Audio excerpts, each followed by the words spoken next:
නා වීඩියෝ එකේ මම කරපු නිර්මාණයක් රිදී මුද්දා. මේක මේ රිදී වලින් හදපු ඕපාල් කියන මේ ජෙම් ස්ටෝන් එක සහ ඩයමන්ඩ් ගල් අල්ලවා නිම කරපු මුද්දා. ඉතින් බලන්න මේක කොහොමද කරේ කියලා. මේක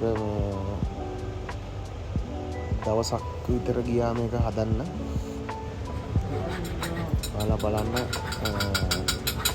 කොහොමද කියලා මේක නිර්මාණය අන්තිම වෙනකම් බලන්න වීඩියෝ එක. ගොඩාක් ලස්සනට ආවා. කස්ටමර් ගොඩාක් සැටිස් වුණා මේ මුද්දට. ඉතින් මේක මේ අපි බ්ලැක් රෝඩියම් කරලා තමයි ගත්තේ.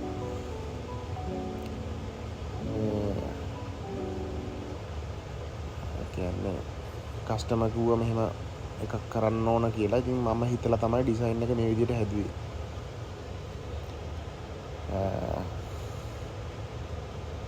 අතරම ගොඩක් ලස්සනට ආවා මුද්ද. මේ තියෙන්නේ අන්තිමටම ආපු විදිය.